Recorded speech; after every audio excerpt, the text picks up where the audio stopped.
নিয়ে কই যাইতেছি আমরা? আরে তুমি এই যে প্যাকে পারা দিবা। দেখছি কোথায় যাচ্ছি? বিয়ে খাইতে যাচ্ছি। বিয়ে খাইতে?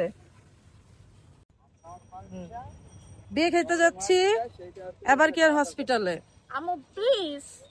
আর কি সমস্যা কি? দেখবেই তো মানুষ। আর তুমি কি করতেছো? মানুষ দেখতেছে, আমার লজ্জা লাগে না? না, লজ্জা লাগার কিছু আমার নাই। সামনে মানুষ বন্ধ করো। কোনো সমস্যা নাই, কারণ বন্ধ করো। আজিব তো ব্লগারদের তো দেখবেই। গেলাম। না, যাইবা না আমার সামনে থেকে, যাইবা না। থামাও প্লিজ। না। এবার আমি সিরিয়াস, থামাও। না, মানুষ দেখো আম্মু। থাকুক, তাকায় থাকুক। পাগল কই? কোক, পাগল কোক। কি করে? আরে ভাই থামো তো।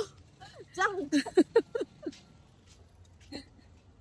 এই যে লাজুক মেয়েটা, আমার লাজুক মেয়েটা বিয়ে খেতে যাচ্ছে এবার কেয়ার হসপিটালে।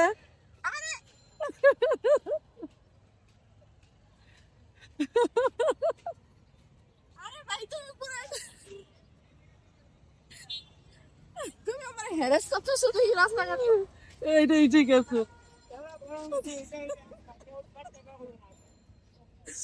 থামাও আম্মু প্লিজ। না থামাও না, থামাও। কি করে দেখ আম্মু? আগে বলো কই যাচ্ছি আমরা? তোমার পাগলের ডাক্তারের কাছে নিবো, দাঁড়াও আজকে সাইকিয়াট্রিস্টের কাছে নিবো। আচ্ছা, আমরা হসপিটালের সামনে চলে এসেছি। ডাক্তার বলছে 11টার সময় যাইতে, এখন বাজে মেবি 11:30। আচ্ছা ঠিক আছে, তাড়াতাড়ি এখন আমাদের দৌড়াইতে হবে।